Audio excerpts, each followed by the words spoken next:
Okay, a friend of mine who I met online regarding stereo repair sent me his SX-1050. He's the second owner. It was a garage stereo and is no longer working, and it was very generous of him to give it to me. So we're going to go ahead and open it up. This is going to be a full video from beginning to end, depending on where the road takes us. All right, there he is, the SX-1050. Mid-70s. Looks to be in great shape, at least from the controls, the front panel. Some of the sides are peeling and chipping away. That's no big deal. It's the electronics and the insides that count, because the outside can always be fixed up. But I will tell you, fundamentally, it's a solid receiver from an aesthetics perspective. What I always look for are brokens, missing switches, knobs, things like that, and it's all there. Okay, got it on the bench, and I have it plugged in. Not powered on yet. I have kind of a process I follow. First of all, let's take a look here. We've got a little bit of moisture, rust, just a little bit. Missing an AM antenna, no big deal.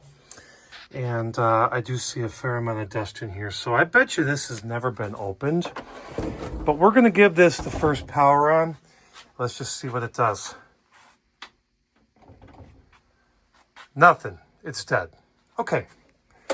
That's okay.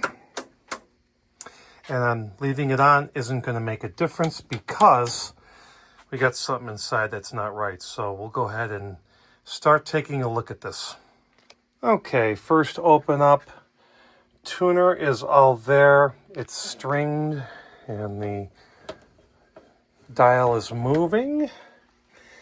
That's the protection circuit, and I see some char marks. So that's a sign of heat and use, but it's there.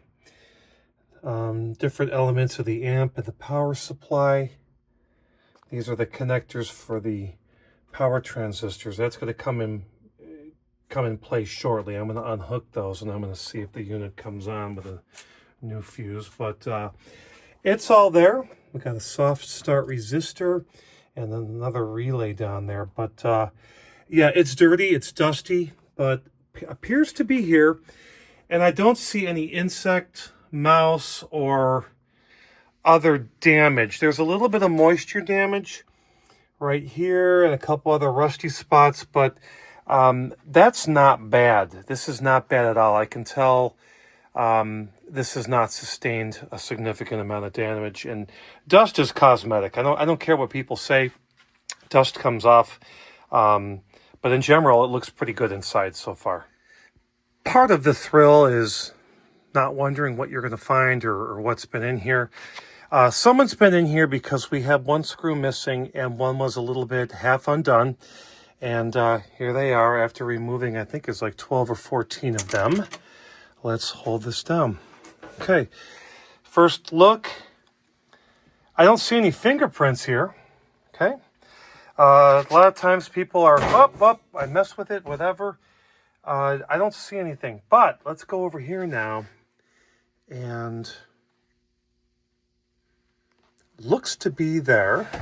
Not missing any major components. I'm going to be taking a look at those fuses there. And then there's the main fuse there, which is ceramic. I do see something here. That's moisture, water, or what, but I see something. But everything else seems to be complete. And I wasn't expecting anything to be missing, but you don't know until you open things up. And it's all there, and this thing has not been drenched in water, but do see a couple spots where moisture has gotten to it. So let me kind of think about the next step here, and I'll be back.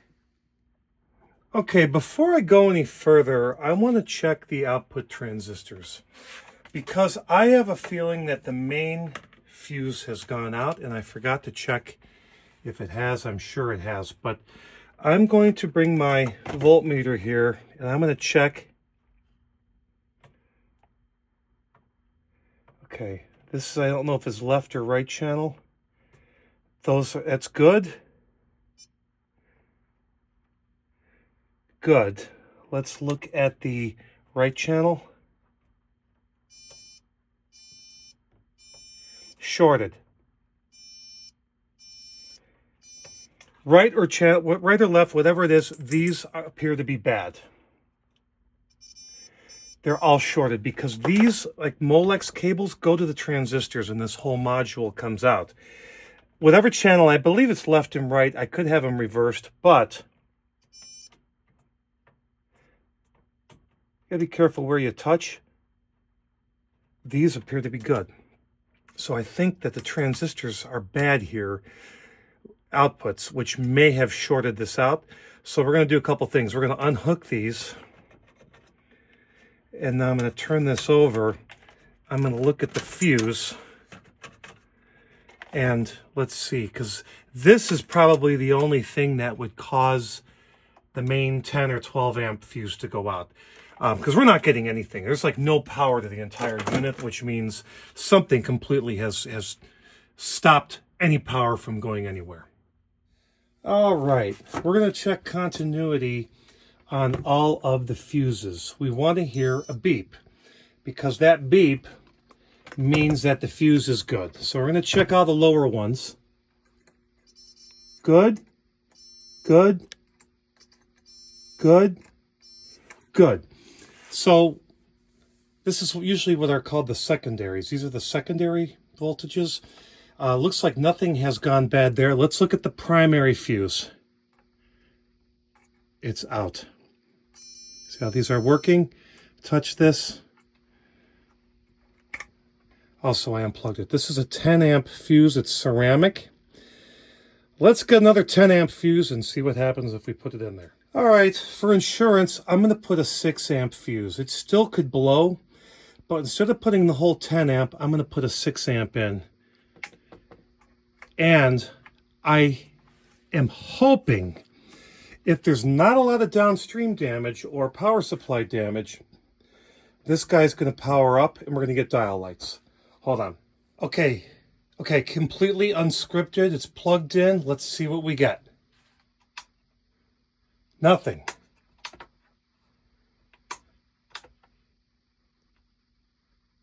No smoke, nothing. Okay. I don't have reason to believe that the power knob is bad, but who knows? Let's now stop and let's go back. So I'm going to look and see if this fuse blew. And actually, I'm going to unplug this and I'm going to put my voltmeter on it. And let's just see. It did not burn out. So it's almost like it's not taking any voltage, which is a little bit strange. I would have expected this to blow. So let's try moving this a little bit. Maybe it's a little... I notice that these are a little loose. I can't imagine it's loose. I just can't imagine, but especially with this, let's see what happens. Let's try it one more time. Plug her in.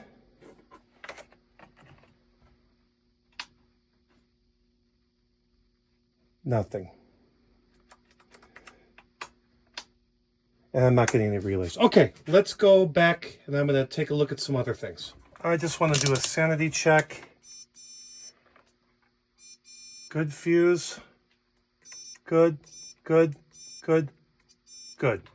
All right, something is just not activating from the power supply. And it could be the power supply circuit, soft start resistor. There's a lot of things that this could be. Okay,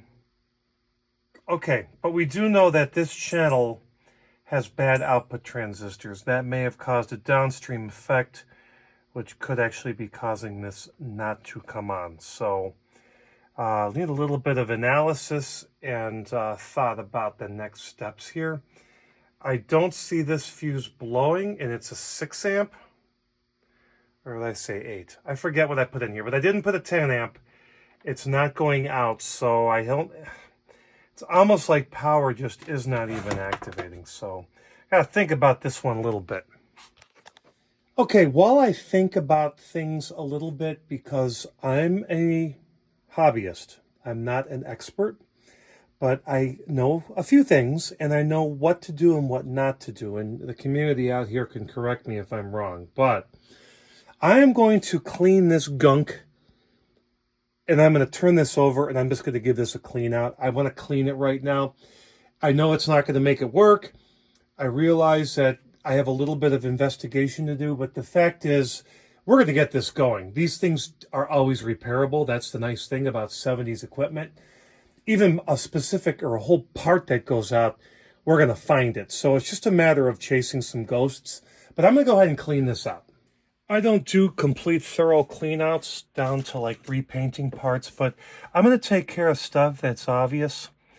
This, to me, I guess it could be a capacitor. I have a feeling this is just more of moisture or something that got in here.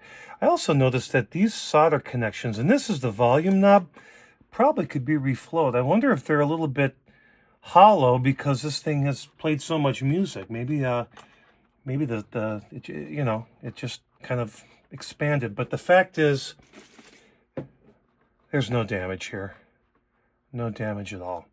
I see a couple other spots. I'm going to do these up here. I don't know if I can get this up here in view. Hold on. Couple other things.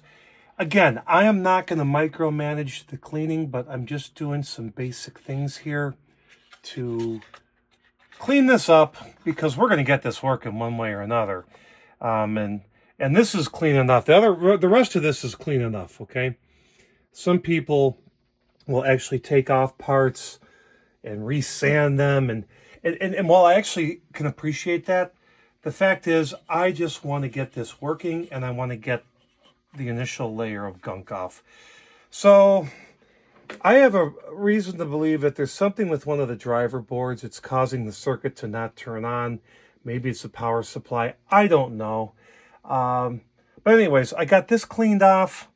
I'm going to do a couple other things here, and I'm going to turn this over, and I'm going to vacuum it out and do some cleanup there as well.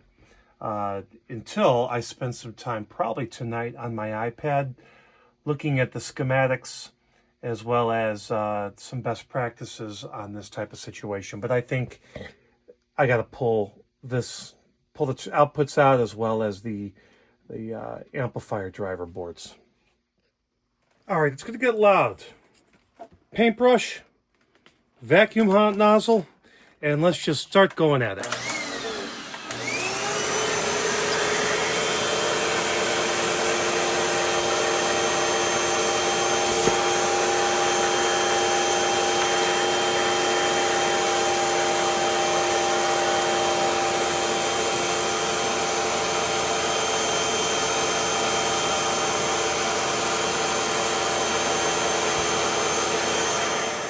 All right, initial vacuuming is done. We got a lot of dirt and gunk out of here. I'm just going to do a general touch-up. And again, this is only for aesthetics. And it's because I'm not ready to go diving into figuring out what the issue is yet. But I know I'm going to get it working. So I'm just using some window cleaner. And I'm going to get just one layer of dust off of this. And, you know, it's personality. Some people will say, who cares? Some people will say, take the whole thing out and power wash it. I don't really care. I just want to get a level of dirt off of this, and then we can start getting into understanding why it stopped. So I'll probably spend a couple minutes doing this, and then I'll be back with the next course or plan of action. But it's all here. That's what's all important, is it's not been here, and I don't think anyone's messed with it. That's really important. All right, I cleaned the case. Maybe it's unorthodox, I don't care, but these things came right off these veneers. I don't know if I'm going to veneer this myself or use shelf paper or what, or buy a whole new case, but I cleaned that off. I've given this a pretty good once over from behind and up front. It's not perfect, but that's okay. It's because getting off just an initial 50% of the grime. It makes it a little bit easier to work on and to look at things and see things. So pretty soon, I'm going to be looking here to really roll the sleeves up and see what might be wrong. And I'm going to check this soft start resistor and this whole circuit here. But I think something here in this channel took something else out. So that's what I'm going to start researching, is what happens when you have one channel blown. What do you look for? Because my guess is the other circuits are completely fine. And my guess is it's probably either in one of these power boards, the driver board, and obviously some new transistors are needed. So I'll be back in a little bit. Okay, here's what I found out. This is the soft start resistor. This is all charred. And it turns out that the thermal fuse next to this is open. That's open, and it should be closed. So this thing, I think, as a result of the outputs being shorted, caused this soft start resistor to get really hot. It did its job, and then it blew out the thermal fuse. And what I'm not sure about is if it took out or had anything else downstream, but everything else looks really good. So gonna take a look at this soft start resistor as well as this thermal fuse here, which is kind of in, looks like it's in pieces. Okay, I'm just starting simple here. I took out the output transistor heatsink. It's pretty easy to actually get out. There's just a total of 1, 2, 3, 4, 1, 2, 3, 4, and then at the bottom, 5, 6, 7, 8. It comes out of here. And you got to take these little like diodes or transistors, you have to unscrew them so you don't break them. Here's what I found. One channel, all outputs were good. The other channel, 2 of them were bad. These all test good. And I'm going to show you when I take my voltmeter in the diode mode and I touch these. Hear the beep? Shorted to ground. Here's the other one. Shorted against each other. Shorted to ground. So I need a complementary pair of B539 and D287s. These are NEC. I'm not a perfectionist. I know that there's a way that you can do these so that they match. I'm going to see what I can find for used or old stock on eBay, because I'd rather not change all these out. I think we just need 2 here, and then that will get this going. And again, I'm doing this proactively, not even knowing if this works, because I know we're going to fix it. I just know we're going to fix it. But the fact is, before we do any further work, we're going to have to pull more stuff apart. But I'm going to go ahead and buy those right now. Well, I'm still diagnosing, and this is just the way I roll because I like a clean machine. I just took the front off.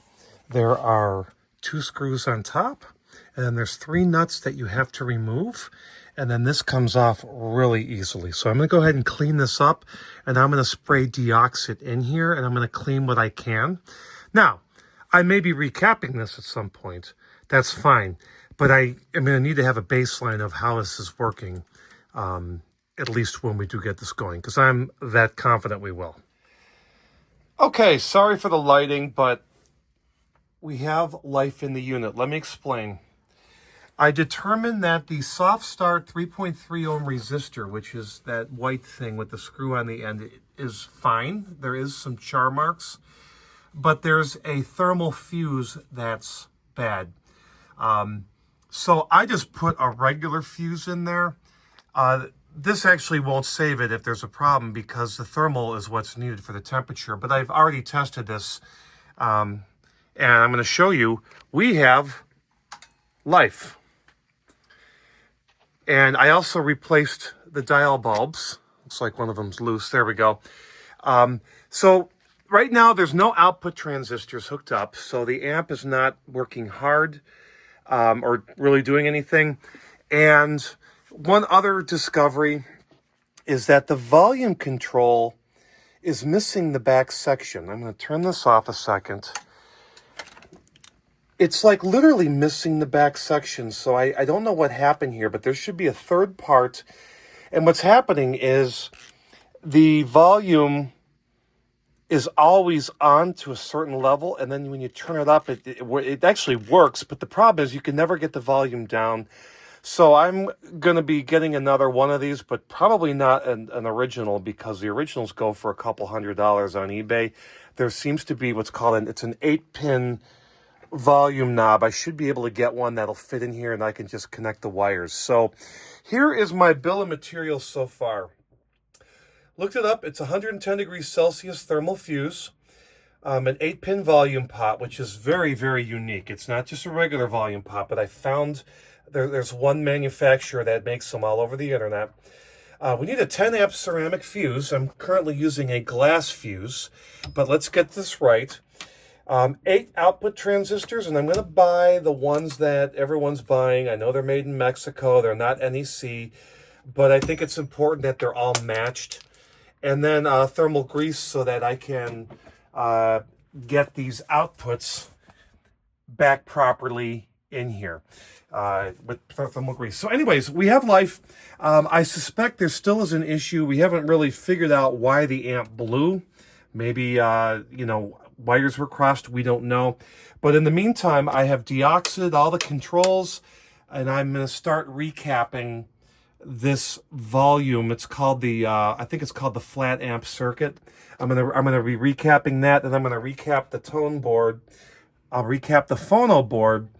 Then we'll be done with this, and hopefully that the volume knob will work that I get, or the volume control. Put that back together, and then we're gonna just turn it up, and then we're gonna start figuring out what needs to be done up here. But anyways, we're in good shape. I'm very happy that we have life to the unit, and I have another update soon. So while I wait for the parts to come in, we have some significant progress here. I recapped the speaker protection circuit. I think there's around 8 caps on that board. I also recapped this power supply. This had about 14 caps. Why do I have these old Elnas? Because they tested perfect with no resistance, and I don't have any in stock. Usually the larger caps hold up, but I did test them and they were perfect, so I put them back. But other than that, everything's been recapped. And then on the driver board, I recapped this as well. We have one cap in the right channel that was completely open, one of those. And then one of these tantalums, which I replaced with an electrolytic, was reading around 9 ohms resistance. The other one was like 5 ohms. So I don't know if those had drifted, but anyways, it's powering up.